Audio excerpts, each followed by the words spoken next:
So our next talk, which you've heard about a bit, is Amanda Fallin, who is one of our postdocs, and she's going to tell you about the Tea Party.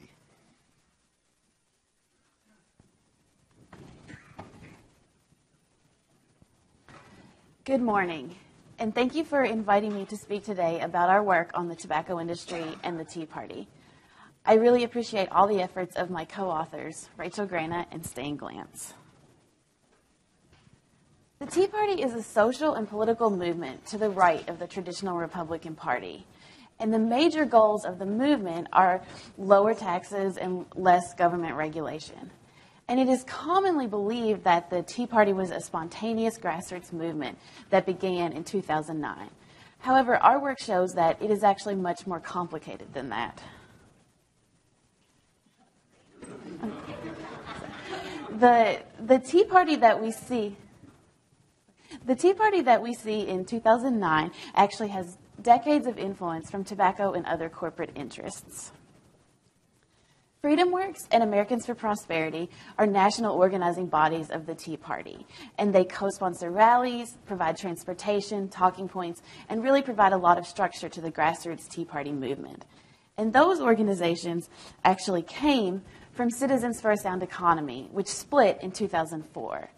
Citizens for a Sound Economy was established in 1984 and was a longtime a third-party ally to many corporations, including the tobacco industry. The main source for this presentation was the Legacy Tobacco Documents Library.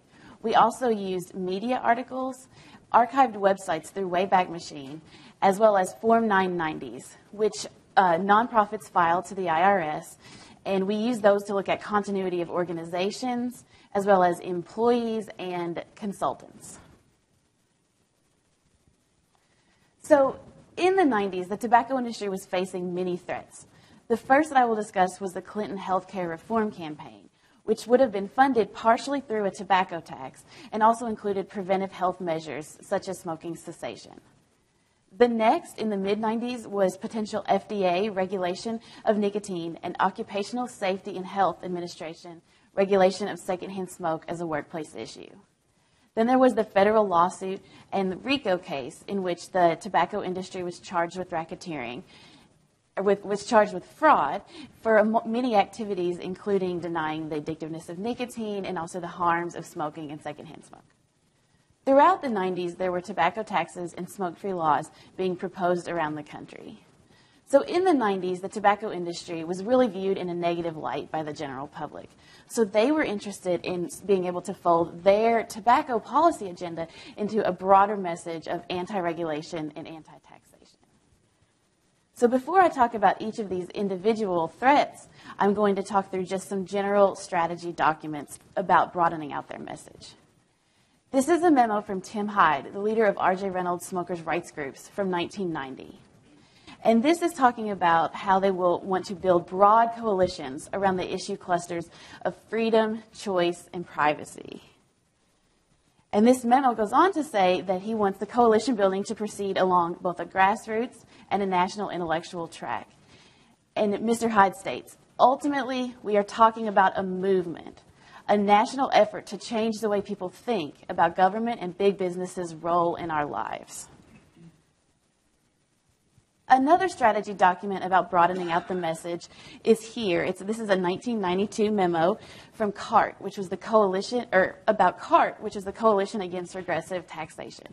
This was a coalition of industries that got together to oppose excise taxes. And this is a proposal from Burson Marsteller, a large PR firm, and Philip Morris's longtime PR firm. And they're proposing activities grounded in the theme of the new American tax revolution or the new Boston Tea Party. They say the campaign activity should take the form of citizens representing a wide constituency base, using tactics that we do see in current Tea Partiers, such as lapel buttons, handouts, petitions, and even costumes. This memo is from Philip Morris CEO Mike Miles writing to other Philip Morris leadership in 1994. And they're talking about how they will defend against attacks on to the tobacco industry and their policy agenda. And they state that the National Smokers Alliance and Citizens for a Sound Economy will be major players to help in this defense. So many of you are aware, but the smokers' rights groups were conceived of, funded, and coordinated through the tobacco industry and their PR firms. And they were meant to appear as grassroots movements of smokers who were opposing smoke-free laws and tobacco taxes. And this is a 1989 smokers' rights publication in which they were opposing excise taxes using Boston Tea Party imagery to motivate people to oppose a tobacco tax. Citizens for a Sound Economy, which later became Americans for Prosperity and Freedom Works, was a long-time third-party corporate ally. They received money from tobacco, oil, chemical, and sugar industries. They were founded by David Koch of Koch Industries and received at least $5.6 million from the tobacco industry since the early 90s and advocated a pro-tobacco industry policy agenda. The tobacco industry worked with lots of third-party allies, but they prioritized Citizens for a Sound Economy. This is a policy group advisory committee document where they're deciding who to fund. And they designated Citizens for a Sound Economy as a Category A organization, which is an organization that traditionally receives at least $50,000 and has multiple relationships with Philip Morris people. This meant that they had a senior relationship manager, which in this case was Beverly McKittrick, who had previously been affiliated with Citizens for a Sound Economy. She was their principal contact, responsible for communicating about all monetary issues. She was the center of a network of information sharing among Philip Morris people for CSE and helped to assure systematic and ongoing relationship activities. So now I'm going to go back and talk through the threats I mentioned earlier and how Citizens for a Sound Economy helped the tobacco industry fight each of these, starting with the Clinton healthcare reform campaign. So Citizens for a Sound Economy hosted rallies. They protested town hall meetings. They made 53 television or radio appearances and sent out 32 action alerts to their members, asking them to oppose the Clinton healthcare reform campaign. And in their mailings, they used language such as Clinton Care and socialized medicine in their opposition. And this was not successful, so healthcare reform came up again under President Obama. And Freedom Works and Americans for Prosperity, Tea Party organizations were crucial in helping to organize some of the Tea Party opposition to this. And you can see here Freedom Works using much of the same language of Obamacare and socialized medicine in their opposition. Next, I will talk about the mid-90s potential FDA regulation of nicotine. This is a document where Beverly McKittrick, who's with Philip Morris at this time, previously with CSE, is talking about the tobacco industry's objectives. And they state that the long-term objective is to create a political environment where moderates of both parties on the Hill could vote for legislation to divest the FDA of any power to regulate tobacco because they are failing at their core mission, which is to regulate food and drugs.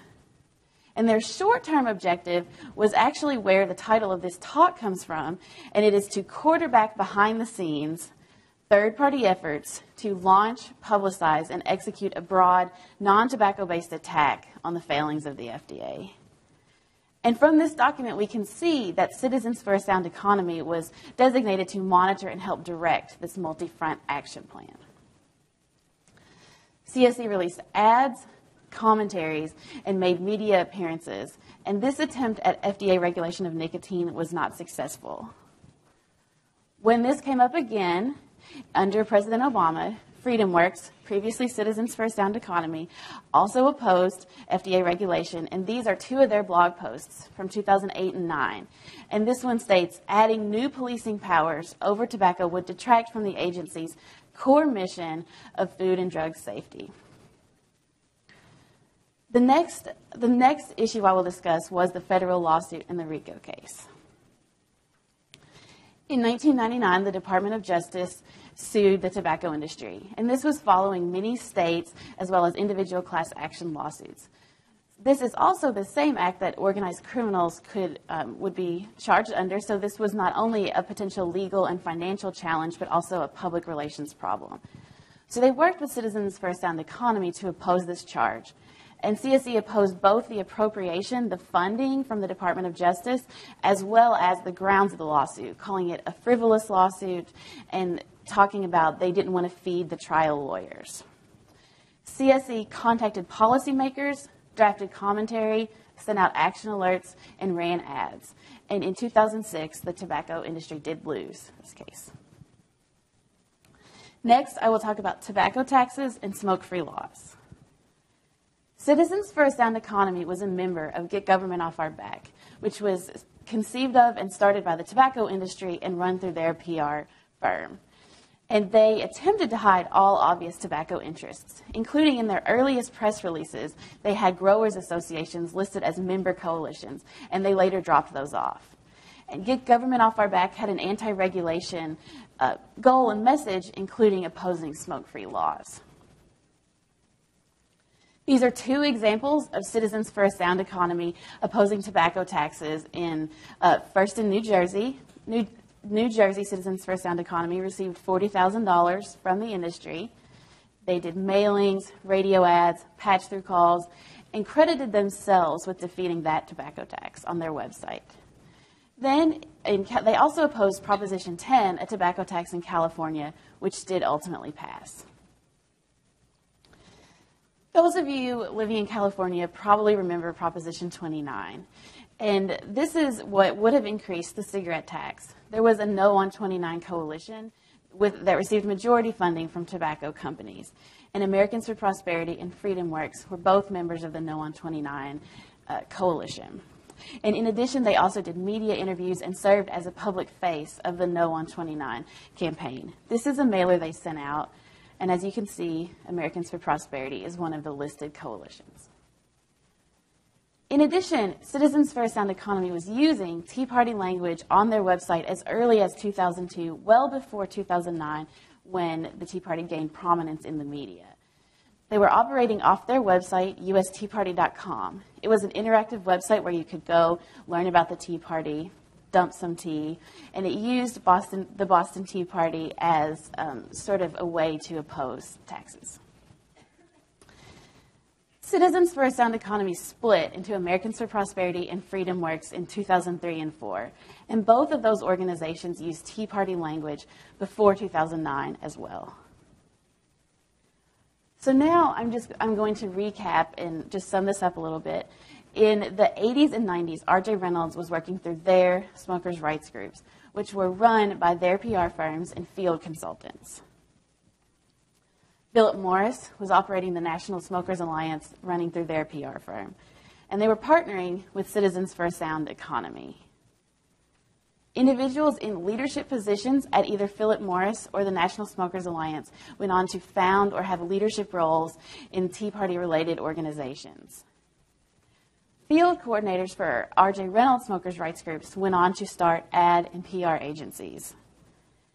Citizens for a Sound Economy became Freedom Works and Americans for Prosperity, and those ad or PR agencies have now consulted with Freedom Works and Americans for Prosperity. And Freedom Works and Americans for Prosperity are national organizing bodies for the Tea Party. So from this presentation, you might think that Tea Party members would oppose smoke-free laws. But actually, the only study I'm aware of on this topic was conducted for the Campaign for Tobacco-Free Kids in 2011. It was a nationwide sample of 1,000 people, and they found that people who supported the Tea Party favored smoke-free laws at virtually the same percentage as people who were opposed to the Tea Party. So in conclusion, national Tea Party organizations do not reflect members' views on tobacco control. And decades of tobacco industry work has helped shape and influence the Tea Party. Thank you, and I'm happy to take any questions.